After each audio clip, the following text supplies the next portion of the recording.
We make the streams louder. How is it going, guys, and welcome back to the channel. Now today, as you can see from the title, I'm going to be attempting a downpipe video today, fitting the downpipe. I know a lot of you want me to do it after the dyno video. As you can see, I have one right here, donated to me by ESM Parts Ellis. Oh, what an absolute legend. He just messaged me to say, like, you know, he's going to send me a downpipe after watching my dyno video out of the blue, just like donate to the car. And it's just like, oh my God, I honestly couldn't believe it. Like, mate, you're an absolute legend. You really are. As you can see, the sort of character he is, guys. If you want any parts, make sure you hit him up. I will leave a link in the description to his pages. If you want to go check him out, if you need any parts for your Focus STs. I believe he started doing Fiesta STs as well. So if you've got Fiesta ST, hit him up. He'll have, you know, his prices are really good as well. Like, I can't grumble. But yeah, it's a downpipe today. Mercifully, he's left the lambda sensor in, so, and it looks pretty recent, to be honest. It looks pretty good condition. So if you guys know lambda sensors, they are an absolute nightmare. Obviously I had to get a gasket for it, obviously goes there. But yeah, I'm going to attempt to do it today. I've been putting it off for so long because I've been worried about the bolts that hold on the downpipe to the turbo. Like, they are quite known to snap, so I've been putting it off and putting it off and putting it off. Before you know what, if it's going to snap, it's going to snap, and I've got to get it on. So right, I'm going to crack on with the car now. I'm going to go up in the air and stuff, and I'll see you when I see you. Right, and the first thing you want to do is obviously you jack up your car, make sure you've got it in a safe place. After which you want to be using axle stands. Make sure you use obviously the two to get both sides of the car. Never jack your car up without axle stands or working underneath it, guys, because that is just stupid. You're asking for trouble. You can't just rely on your jack to keep the car up in the air. Obviously, once your axle stands are on, I like to use the jack as well, just as an added bit of security for when you're working on the car. After this, what you need to be doing is need to remove the under tray. There are 3 bolts at the front and 2 bolts at the back. Right then, I don't know if you guys can see the issue I've got here. See that bolt that's there? It's not focusing very well, but yeah, there's supposed to be 3 bolts that look like that. So there's 1, 2, and then you have this weird nut and bolt configuration, which tells me that this downpipe has been off before. So yeah, so I'm kind of hoping that's good for me, because if it's been off once before, it might be a bit easier to undo the bolts. But at the same time, this one, that just looks like a world of hurt of crust. But you never know. I'm going to either spray it with WD-40, see if I can crack it. As far as I'm aware, I need to take off the cowl at the top, the heat shield and stuff, because apparently this back one, it's best to get from underneath, from on top. But I will have a look, and I'm going to get some WD-40 on. I'm just give them a spray, give that a minute. I might start the car, just get some heat through it briefly, and to see if I can just crack them. But we'll find out what I'm going to do first. I'm going to get my hand in there first with a spanner and that, just to make sure I can get it without burning myself. Right then, sit rep. I managed to get 2 of the bolts turning. Well, that fucking aftermarket one, whatever that nut and bolt is, that sort of spin on its own. I need to put a 10mm on either side of it. The other one, I've managed to get a crack of a turn, but the third one, the top, the awkward one, I can't get to. So it's going to be a case, I'm going to have to remove all this trim off. I've got to take my wipers off, as you can see. Like, you've seen me do this before when I fit my induction kit. But then I need to get to the heat shield at the back. But the problem I've got is because I'm a short ass, I've got the car jacked up so high, I can't really get in there. So my arms aren't long, that's sort of my maximum reach. So I might have to lower the one side of the car down to get to the top. And once I took all the cowling off, and then there's a bracket on top of the downpipe, there's a bolt on that I need to undo. And I'm going to take the heat shield off as well, and then somehow figure out how I'm going to get down to that top bolt without being able to see it. So part of me thinks I should have started this. I should have paid a garage, but we've got to learn somewhere, and I've never done one of these before. So nuts and bolts, just hopefully anything breaks. Like I said, that top bolt I've got a turn on it, so that's okay. So I'm kind of hoping the other one, the awkward one, should be the same. Like I said, it does look like it's been off. It's just that nut and bolt one that's a bit worrying, but it's a nut and bolt, so if it does snap, it's not the end of the world. I ain't got to drill anything, I'll just pull it out and I'll try and find a nut and bolt that I've got in one of the spares and use that. But we'll get there, So first, I'm going to take all this cowling off, lower the car down, and then go from there. Right then, as you can see, I've took a lot off, and you can see the car's back on the floor because because I'm too small. So yeah, I've got the heat shield off. It's held on with these 3 10mm bolts. It's like 2, one with springs and one with a bolt, and it was a bit of a nightmare trying to wiggle it out.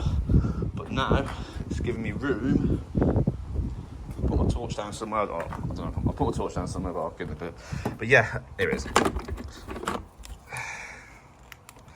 Now, I've got access to that top bolt there, which I can get from underneath, but the other one, you can't even see it from down here. Oh, there it is there, right there. That little bugger. So yeah, I've got to try and get that off. Problem is now I've took all the induction kit off, I'm not going to be able to warm the car up unless I put it all back on and just let it oil, which I might have to do because I don't want to try and risk. I'm sure on this bracket here, there's something supposed to hold that on. I swear there was. So I got told that one there, that one with the hole in there. So I can put the short torch on there. On videos I've seen, there's a bolt or something, a bracket attached to that, but clearly not on this one.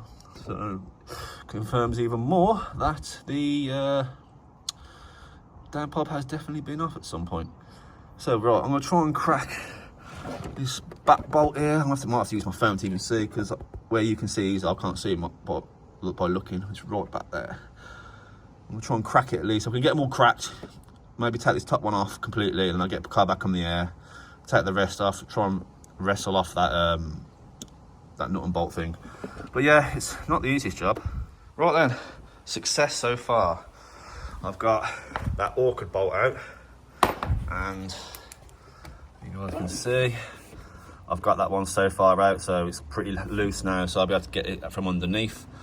So I've just got to tackle that that nut and bolt underneath now to try and assess that. But yeah, so doing well. I'm about 2 hours in and I still ain't got the downpipe off, but nothing is broken yet, so that's a good thing. So if that nut and bolt snaps, it'll be a pain, but I'm pretty sure I shall have all the poles and nuts and bolts I have should be able to, you know, make something up, so to speak. But yeah, I'm just not looking forward to getting this heat shield back in, because it was a bit pig to get out.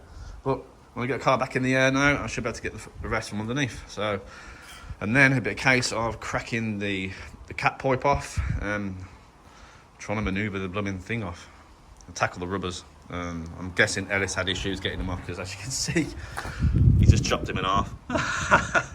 So yeah, we'll tackle that one. I'll update it once I'm on to the next step. As you can see, can't do it with one hand. We're off. Yeah. So now it's going to be a case of unbolting everything off from the cat and nut, and then trying to get these rubbers off, and then dragging the downpipe back. I've already unplugged the lamber as well, so that's ready to go. But yeah, that is the next plan. Right, and we're off. Thank God. Yeah. Weirdly, I'm surprised I can hear my exhaust blowing, because where one of the bolts met the cat, it was completely missing. So I was trying to find another nut and bolt for that, but that's a later problem. But yeah, as you can see, the difference in the diameter of the pipes. So I'll get my hand pretty much round that. This one, no chance. But yeah, that's a massive difference. So I can sort of understand you guys saying about the downpipes making quite a big difference. I can sort of, I'll get that now, simply for the fact of how this swoops like this, whereas this one sort of bottlenecks here, like it's sort of like straight down, whereas this sort of like comes out a little bit. I'm assuming that won't affect how it fits. I'm assuming the position still stays the same. It just maybe just swoops more as a bend, a bit different elsewhere down the pipe. But yeah, so right. Like I said, I ain't got to piss about with that, which I'm really relieved about, because getting these lamber sensors out is an absolute pig. But yeah, so I'm gonna try and get this back on now. It would be easy with two of you, but as you can see, I've done it on my own. It's been an absolute nightmare. I think I've got about half the car in my eyes. So, but yeah, I'm going to try and manoeuvre this back in now into some sort of position where I can get a few bolts on. I think I'm going to do the same again to do that top one. Well, the awkward one, I'm going to try and lower the car back down again, and and then do it that way. But yeah, it's going all right. It's not going too bad at the minute. So yeah, it's definitely something that you can do on your own. Just be very patient with it, because it does do your head in. Right then, the downpipe is back on now. You can't really see, I suppose, but yeah, it's back on. Had a little bit of issues with the gasket. It just didn't seem to go on how I wanted it. I've got loads of bits in my eyes. But yeah, so yeah, I'm going to put all the put it all back together, get that back on, plug everything in. I've got a bolt for the one I've missed. So there. It's happy days. So I'm gonna get it all back together now, and we'll see what she sounds like. Hopefully it doesn't blow. If it does, then go in the garage and I'll forget about it. Right then, we're all done up. I haven't put all the cowling and stuff back on yet. Obviously you can see it's on the floor, but I just want to make sure it ain't blowing. So let's hope this works, guys.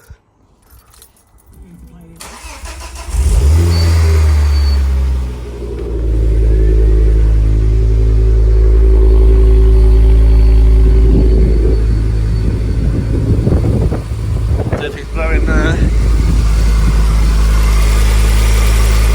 I don't think it's blowing there either. Happy days. I think I've done it alright. So there we have it, guys. The downpipe is on, the car is all back together, it's not blowing. Well, I say back together, I need to put this on yet. But yeah, it's pretty much there. So yeah, it went alright. There's a few little challenges, like getting the backs of the bolts off. The heat shield was a little bit of a headache. But other than that, it went alright, so I'm ready to be happy. At least I'm running a downpipe now and running Mod X, so I'm doing it properly now, guys. Just the actuator left to get.